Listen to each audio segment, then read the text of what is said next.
Hello and welcome to my video. It's your host, Dota19, or Ultimate Gamer 19,000, and I'm here today to present to you all how to build the brand new 2024 BARD. And oh, may I say, it's pretty complicated, but I'm here to help you out.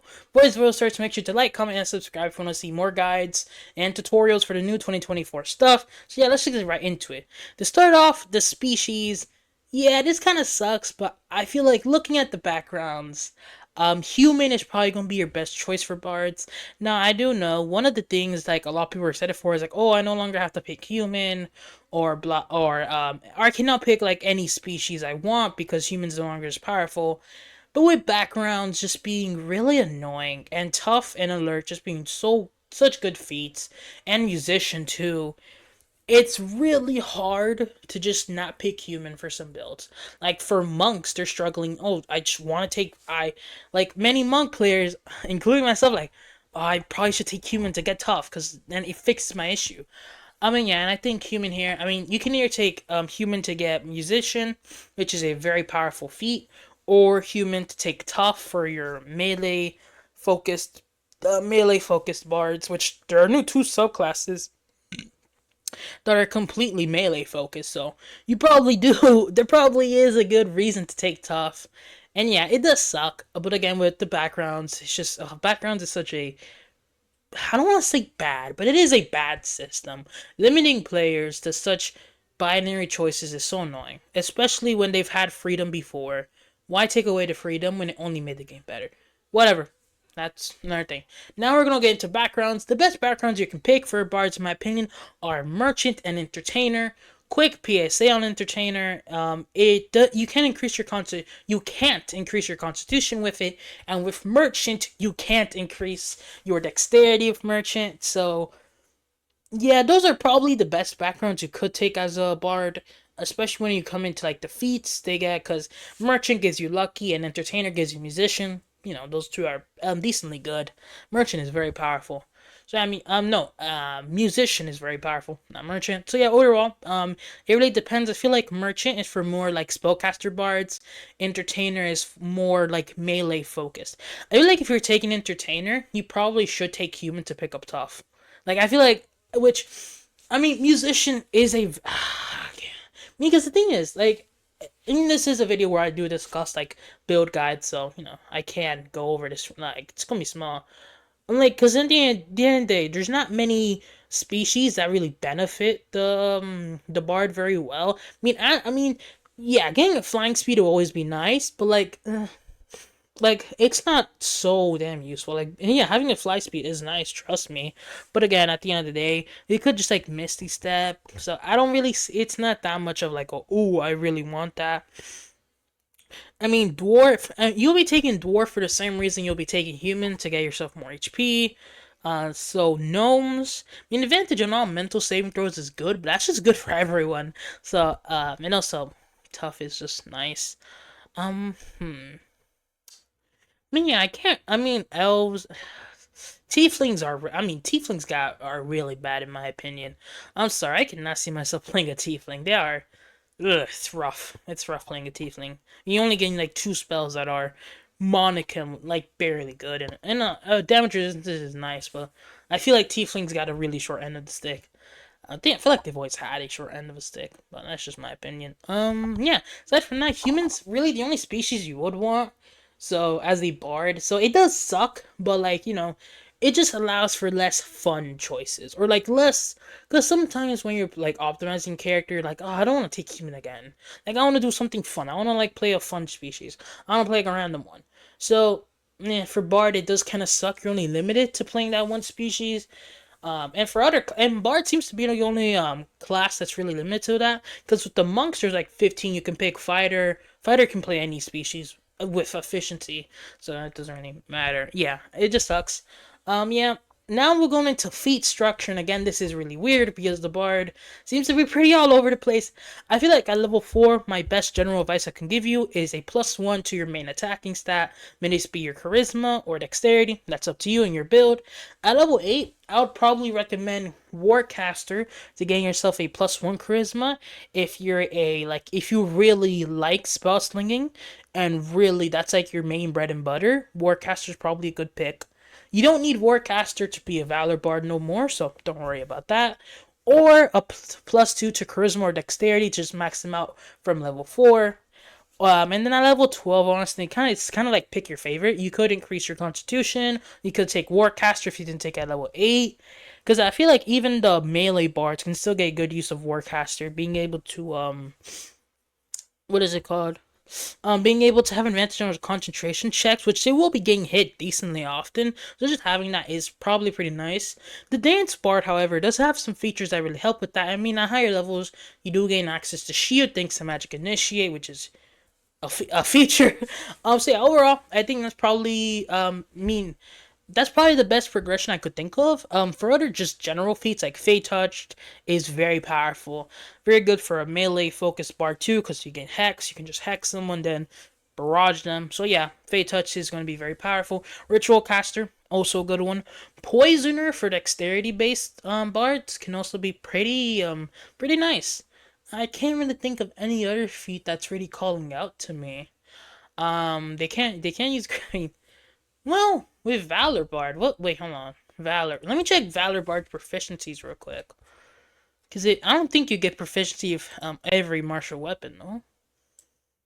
No, you do gain proficiency of every martial weapon. So yeah, if you wanted to, you could go Valor Bard, Great Weapon Master. I mean, no, you do would need a 13 strength, which may be a little bit constraining. But still, I mean, you could go like a Valor Bard, Great Weapon Master if that truly affected you. You could go that route, which I mean, it would be funny. But yeah, I think overall, when it comes to your feat progression, it's just I mean, since not every feat is a half feat, it's just so there's just so many combinations you could do, an infinite amount. So in reality, I feel like just make sure for your fourth level feat, make sure it's always a +1 to either one of your main stats, and then aside from that, it's kind of like do you want to wait until level 12 to max out your main stat, or would you just like a feat better? It's I feel like with a lot of builds it's way more situational, and I feel like I can't really give like big suggestions except for like barbarians. Then like, oh yeah, just do this every time because barbarians are barbarians and fighters are fighters. So but yeah, I feel like with those two classes, but they are special cases, special scenarios.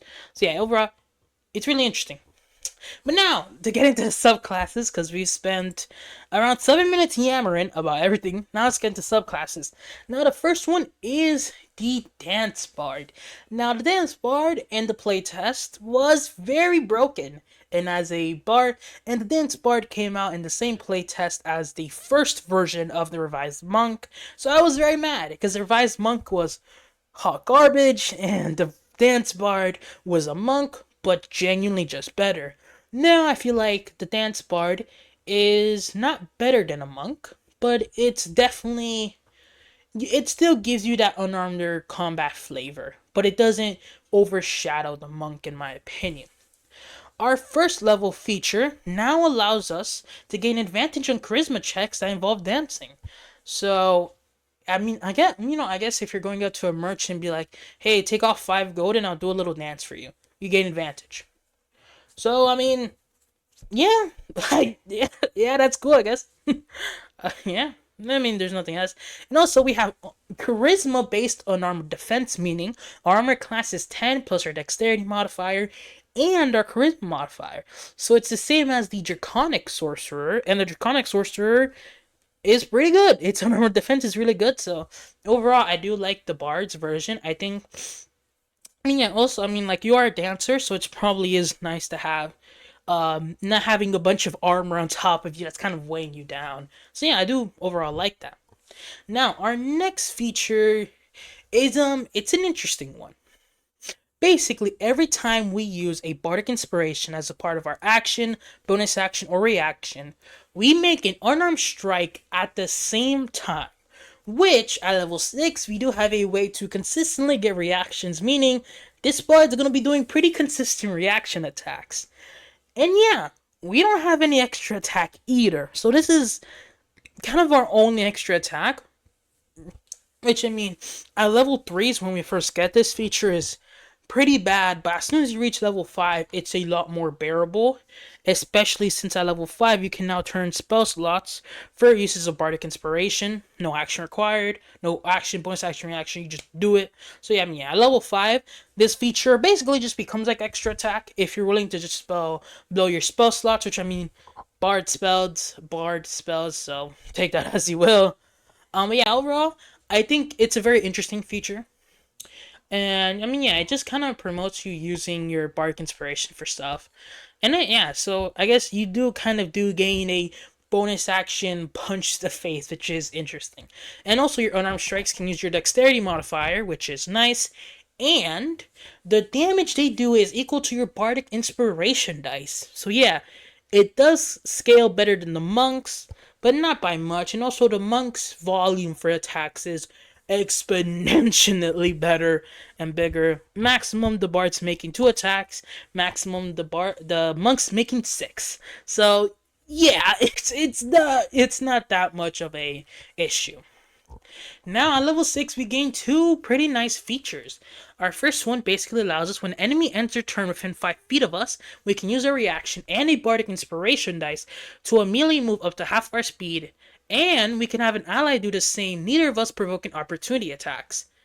Yeah, and also, thanks to our third level feature, we can also punch him in the face. So how I like to imagine this feature would play out. Someone gets near us, we go, kick him in the like part of your chest where like it kind of takes their wind out, and then just book it until one of our allies book it. And yeah, I think it's flavorful. I like the feature. It's flavorful and powerful, which I those are my favorite features. And now, so yeah, I mean also it is a reaction attack, which for some builds that like to abuse reaction attacks is very nice. And our second 6th level feature is very nice. When we roll initiative, we can spend a use of Bardic Inspiration to add that dice to our whole party's initiative. But they have to be within 30 feet of us, which I feel like is very possible. Yeah, that's very nice, especially when we can get up to like a D12. And up to D12 to initiative is very nice. And if an enemy is right next to us, I think technically we could. No, because no, we couldn't. Just imagine if an enemy's right next to us. Bah! When we roll initiative, just clock him in the face. That's very funny to me. I mean, yeah, now our 14th level feature is basically evasion party wide. Yeah, so basically, if someone is within 5 feet of you, they gain, and making the same dexterity saving throw as you, they gain the evasion ability. If you don't know, evasion basically allows you, when you make a dexterity saving throw, if you fail, you only take half damage. If you succeed, you take no damage. So being able to give that to your fighter, barbarian, paladin is pretty damn nice, and overall, a very good feature. But having it at level 14 is a tad bit weird. Now, I think overall, the Dance Bard I think is a solid 6.67 out of 10 in my opinion. It's above average, but damn, does it feel not having extra attack. I feel like a lot of people got mad at the fact because in the playtest it did have extra attack, and I feel like a lot of people, myself included, got mad when it did have it because it's just making the monk useless. But now, since we know that the monks are infinitely better than what they were in the playtest, now they can abuse weapon masteries and just do so much damage. I feel like this bard probably should have extra attack. And also, to my knowledge, I don't think there's a way to use bardic inspiration a part of your action. So you kind of do always like, I mean, unless you can get like gauntlets that when you use your bardic inspiration you can like I don't know, yeah, it's an interesting ability. It's an interesting subclass. I definitely can't see a way where it can be pretty good. I mean, its an armored defense is probably going to be better than most armor you can probably find. So I mean, yeah, overall it's interesting. I don't think it's the strongest subclass, and I may think Valor Bard may be better, but it's not bad by any means. It's not like 20, it's not like Sun Soul Monk levels of bad. And the next Bard subclass we have, I didn't write the name. Oh my yucky. Oh, I can't believe I didn't write the name. Okay, it's the College of Glamour. It's the College of Glamour Bards. Well, I can't believe I didn't write the name that. All right, right. College of Glamour Bard. Now, for our third level feature, we always have Charm Person and Mirror Image prepared. That's pretty cool. And also, immediately after casting an enchantment or illusion spell with a spell slot, that's a pretty big if. Because there are many ways to cast spells without spell slots now, so having that is a good choice. One creature of our choice within 60 feet makes a Wisdom saving throw or be charmed or frightened of us for 1 minute. Now they can choose to reroll this at the end of the turn. Yeah, that's pretty nice. We can do this once per long rest, or spend a use of our Bardic Inspiration and then do it again. Our next feature, our level 3, is Mantle of Inspiration. It's basically the same thing, but the extra temporary hit points we grant only to an ally now, because it can't be yourself anymore, equals twice our Bardic Inspiration die. Yeah, it's no longer. I don't know. I think it was originally tied to like proficiency bonus, so it is probably just a. I think it's tied to our Bard level, which is whatever. It's still a good feature. And yeah, I mean that first feature can be pretty damn powerful. But yeah, now our sixth level feature, it's basically the same, but now we have command always prepared, and we can use it once per long rest, completely for free, or use it by spending a third level spell slot or higher. Either ways, it's exactly the same as it was originally. So yeah, take that as you will. A level 14 feature has gotten some decent changes, I guess. Basically, once per short rest as a bonus action, we can take a Majestic Presence, and for 1 minute causes enemies who hit us with an attack roll for the first time on the turn have to make a Charisma saving throw, or they miss you. So, I mean, I feel like most monsters don't have a good charisma. So, just being able to say, oh, make a charisma saving throw, you should have just missed me, is pretty damn nice. Yeah, I think that's all for Eloquence Bard. Overall, I was never a fan of Eloquence Bard. And I'm still not a fan of Eloquence Bards. It's Glamour Bards. My bad. Glamour Bards. Glamour. I was never a fan of Glamour Bards. I'm still not gonna play a Glamour Bard, but for all my Glamour Bard enjoyers out there, rejoice, because your subclass got some pretty good changes. Next, we have Lore Bards. This is a really interesting subclass for me.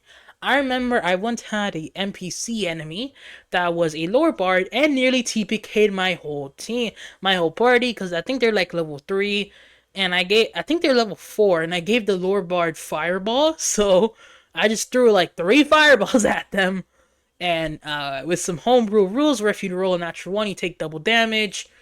Let's just say things got interesting. But yeah, I'll say it's a very memorable fight now. Basically, cutting words is the same. The bonus proficiencies we get is the same. And yeah, the only real difference is it doesn't work on a target who can't be charmed, and that you specifically use it after an enemy has succeeded on an attack roll or an ability check. So they removed all of that really weird wording where it's like, oh, well, I'm talking. This is like for the defense feature. Sorry, kind of went over that. So they removed the role where it's like, oh, when the role is determined, but before you know it, like they removed all of that annoying wording. Now it's just if someone hits you, roll a Bardic Inspiration dice to see if they don't, which is cool. And now your magic, I think it's early magic initiate is your 6th level feature. I don't know the exact name of it. Additional magical secrets is now different. You are now limited to the druid, cleric, or wizard spell list. But every bard level, you can replace those spells you get. So it's a pretty big nerf, but with a decent buff. So overall, at the end of the day, I'm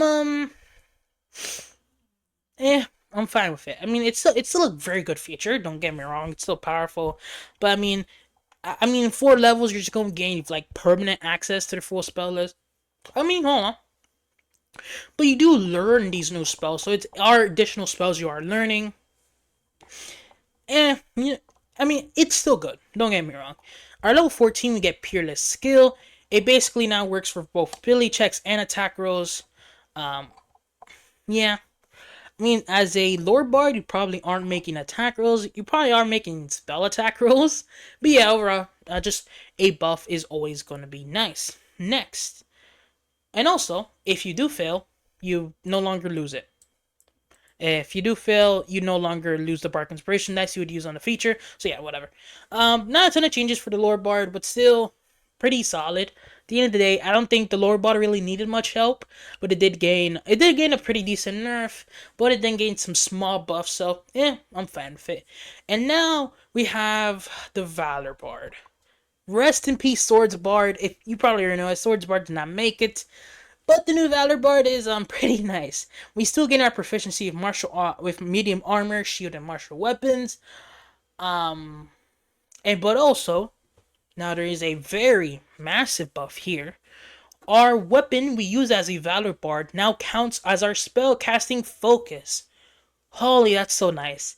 No longer do we have to worry about Warcaster and taking a shield. We don't have to worry about any of that garbage now.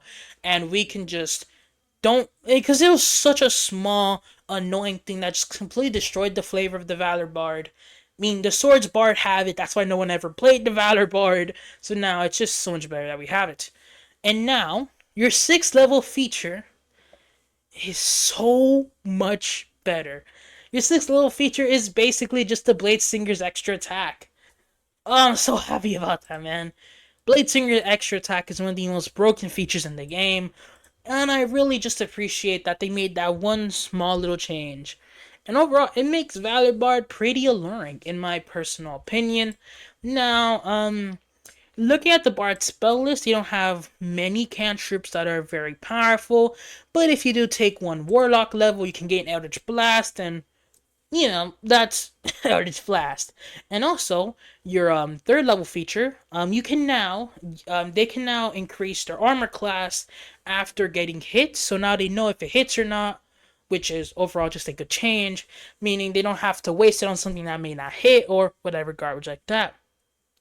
But yeah, that's it for the Valor Bard. Overall, pretty good, solid changes. I still miss Sword Bards, but I miss them a little less now. Overall, that's the Bard. Very interesting. I mean, going over the base class and main class changes. The Dance Bard is very movement based. Very, definitely, it's going to be focusing on kind of taking down weaker enemies. I feel like is the best way to use it, and does have some inherent defensive features which may make it better from my tanker. But still, Glamour Bard is now a pretty good controller. Probably one of the better controllers in the game. I mean, just being able to just yeah, enthrall people can be pretty damn nice. Lore Bards are still probably the most spellcaster focused bard you can get. Valor Bards are now better. Yeah. I mean, I wish a Swords Bard made it in and just got that changed. That's the one thing I really did wish for, Swords Bard, because I love Swords Bards. Valor Bards are kind of poopy. But yeah, they are less worse now. They are better. But yeah, overall, I think the Bard gets some pretty decent changes, but I am worried about it. Solely because what I mentioned in my first video. So make sure to go check out my first video near the end. But yeah, I think bards are going to be in a good position depending on their spell list. That's really the biggest problem. If the bard spell list is the same as it was in 2014, then but if it's better, then overall I think we'll be fine. But yeah, that's it for today's video. If you guys did enjoy it, make sure to like, comment, and subscribe. And yeah, OT19 signing out. Peace.